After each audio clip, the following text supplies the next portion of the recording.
Hello, class. So I'm going over your first major assignment, which is Project One, the Rhetorical Superhero Paper.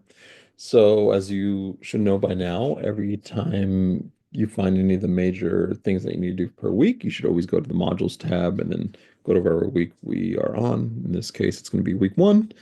So here is the main assignment. There's always going to be two parts to the projects. One is going to be where the main assignment's going to go, and then the other part is just where the rough draft's going to go. It's just you just don't want to confuse the two. You don't want to put your rough draft in the main or the main in the rough.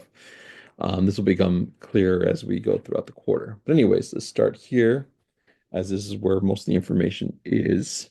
All right, so let's go through this. So, your first major assignment, goals. This assignment should help you analyze situations in which rhetoric comes into play and help you practice being aware of your audience and rhetorical strategies you should be used to be persuasive.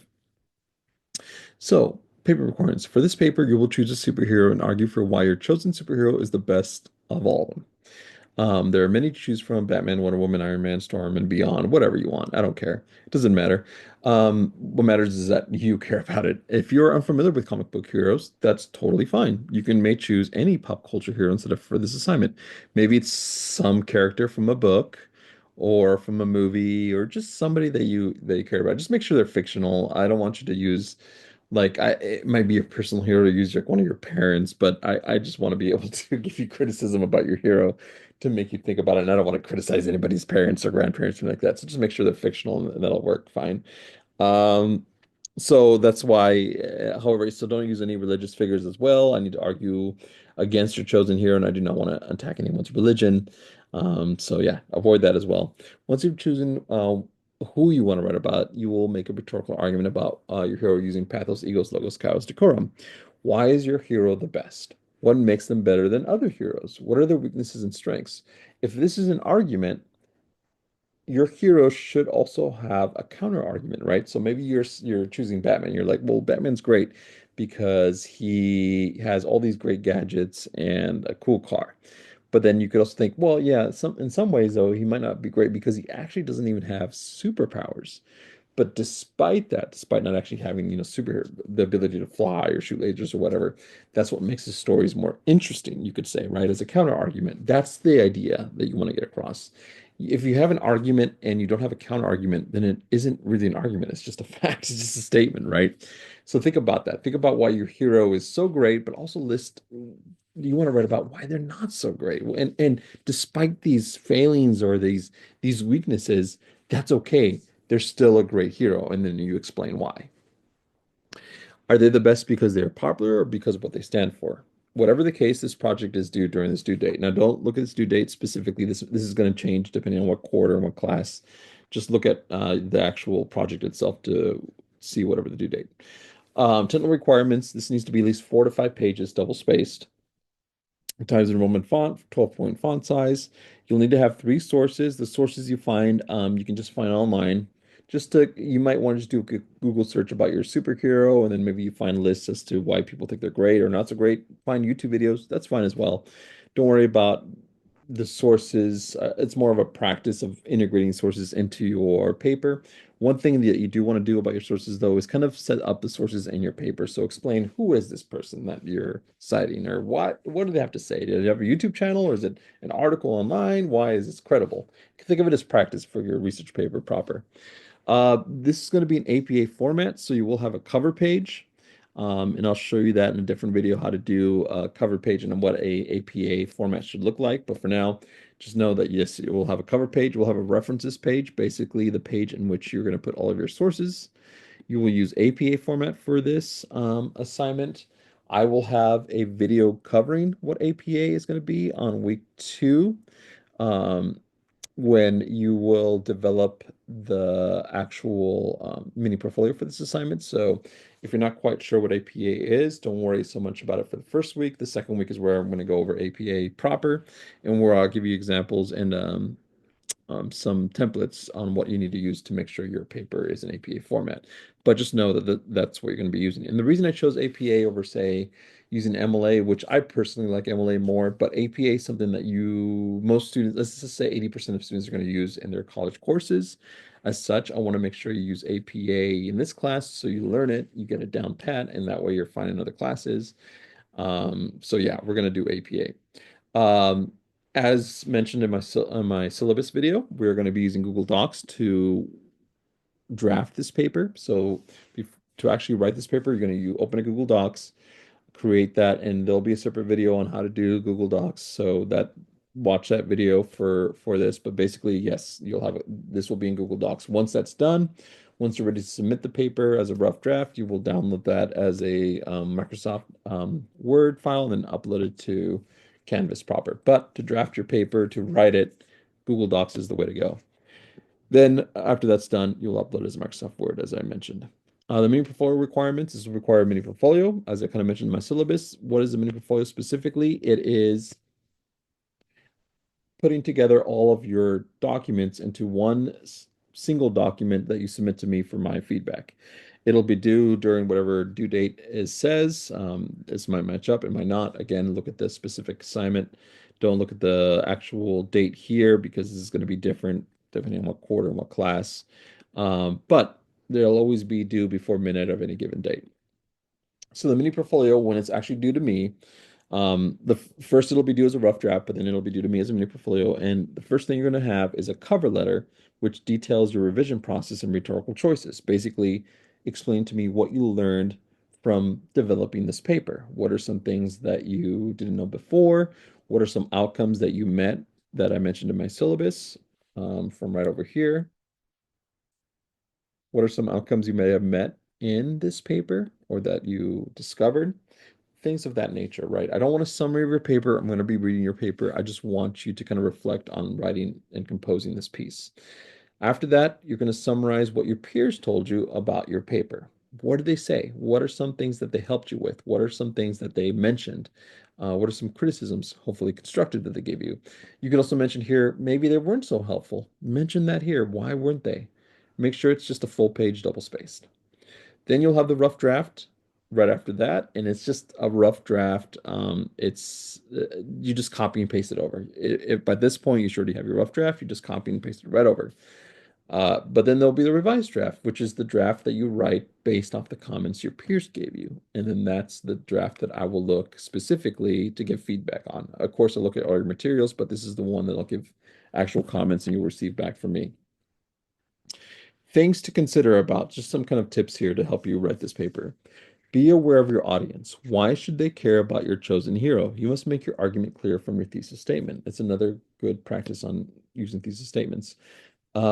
If you have a hero, why is you're making an argument here? So why should someone care about your chosen hero? What are some points that you make to support your argument that your hero is so great or so grand?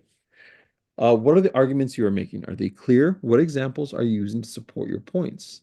This is something that you want to make sure that you mention when it comes to your sources, is that, well, what sources are you using to support that your hero is so great? Otherwise, it's just coming from you and maybe from your memory. But what are some things that you found online that say, hey, this is why this hero is so great? It might help to pit two heroes against each other, which is totally fine. So maybe Batman versus Superman or Batman versus Spider-Man, I don't care, or whatever. For instance, if you choose Batman in this case, why is he a better hero than Superman despite not having any powers? Does Batman lack of powers make him more readable or admirable? Why? That kind of stuff, you know. What does this hero mean to you? Why do you connect with this hero? You chose them. You chose this fictional character. So why do you admire them and believe they're the best? Explain in detail and give specific examples, maybe from their stories, maybe from their movies, from their comics, whatever, right? From shows, from their books, doesn't matter. But explain to me why you wanted to write about this hero. That's the whole point, right? What do they mean to you? What rhetorical strategies are you employing? How are you making a logical argument? And again, logic doesn't necessarily always mean factual information, but maybe the way you're organizing your paper. What emotions will make the reader connect with you? So connect. Maybe there's certain parts of a story from your hero that's very sad or very heartfelt. Ex Use that. That is part of using rhetoric. What kind of evidence are you using to support claims? Is your source from a website? If so, how credible is it? Set it up in your paper. Explain why, who the writer is, and what they know about the subject, and then why you think they're a good source to use to support whatever point.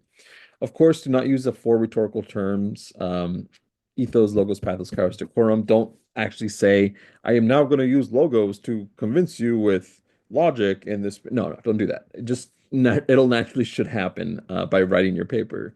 Your narrative of like what argument you're making should naturally have emotion or shows decorum. You don't need to specifically state, okay? That's not how writing works when it comes to these. You use them by knowing what appeal you're trying to connect with me, the audience.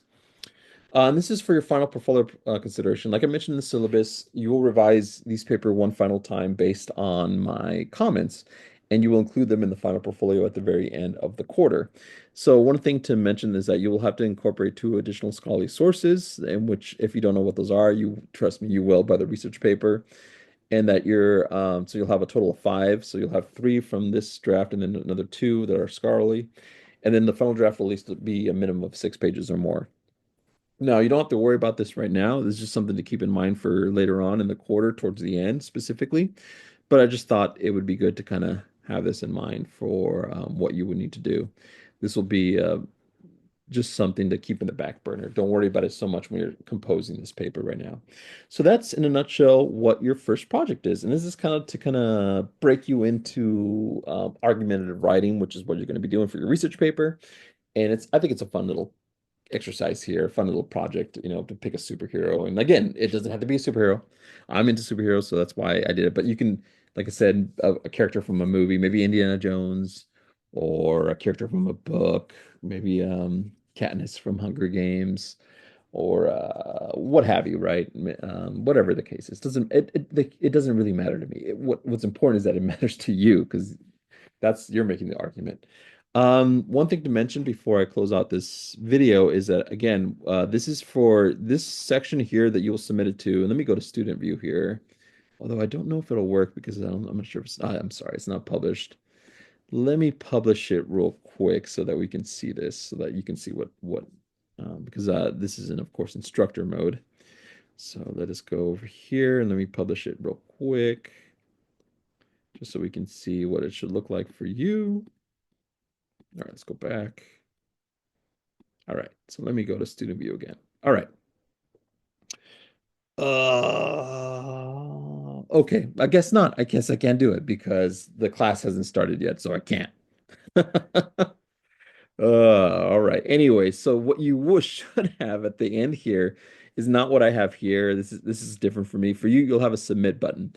So you'll hit the submit button, and then upload the file, which again will be a Word document for this. Once you're ready to submit it, and then you'll have to click maybe a check mark here. And again, I wish I could show you this, but it's just not ready yet, unfortunately. But you'll have a check mark here, and then you'll hit the submit button. And that should be it. But again, this is not the first thing you're going to submit when it comes to this project. The first thing you're going to do is actually the rough draft of this project. So you'll click on this one, which I'd put it right under here, the rough draft for peer review. And then here, just give you instructions on how you're going to do peer reviews. So upload your rough draft here. You'll receive 10 points for uploading the rough draft, and then you'll get 15 points for giving peer feedback. And I actually have a video here on giving peer feedback. So click on that video for instructions specifically on how to do that through Canvas. Um, Here's just a quick grading. Basically, 10 points for your rough draft. As long as you upload a rough draft, you get 10 points. But then the majority of the points come from actually giving feedback through the view feedback link, which again, this video will go into more detail. Basically, the only reason you would lose points is because you didn't give enough feedback. Maybe you give simple, short answers like, yeah, oh, this is great, or good, or a thumbs up and somewhere like that doesn't help. That doesn't help the person. You want to give substantial feedback like, oh, this is a good start to your thesis, but maybe you can add this, or you don't have enough points. Can you clarify this? Or oh, this is a great example, but where did you get this example from? Why is this important to you? It's, substantial feedback. Again, it goes into more detail here. Whatever the case is, the rough draft is usually, of course, due before the main assignment, and that's so check the due date. Again, there'll be a submit like button kind of here. You'll click the upload here, and then you'll hit click the I consent form or whatever. There's a little like thing you have to click here and then a submit. Okay. Again, I wish I could show you it. As you saw, it doesn't let me, so you'll just have to take my word for it and see it for yourself when it's time. So yeah, that's your first major assignment. That's how it's going to work. When you click on this for the rough draft, there'll be the peer review feedback instructions. Of course, I'll send you notifications throughout the quarter about when, okay, this week we're doing feedback for whatever project. Um, let's see, and that's about it for the first project. Again, one thing to note that I want to make sure you are aware of is whatever project, it always tells you what the due date is here, right? Right under the project and how many points it's worth. Um, as you can see, the rough draft, of course, is due before the main project proper. The only reason the rough I put the project proper is because that the that explains the actual assignment, right? While the rough draft just kind of goes over like what you need to do for peer review. And that's how it's going to be. So just don't mix them up because you don't want to accidentally upload the rough draft here and then the main draft here or the main mini portfolio here, right? You don't want to get mixed up. So rough draft always comes first, and then after that's done, you'll submit that as a mini portfolio here. So, anyways, that is the first assignment. Let me know if you have any questions or let me need me to clarify anything. Otherwise, you are all good to go. Thanks again for uh, s- coming and seeing this video again. Hopefully that is everything we need, and I'll see you in the next video. All right, goodbye.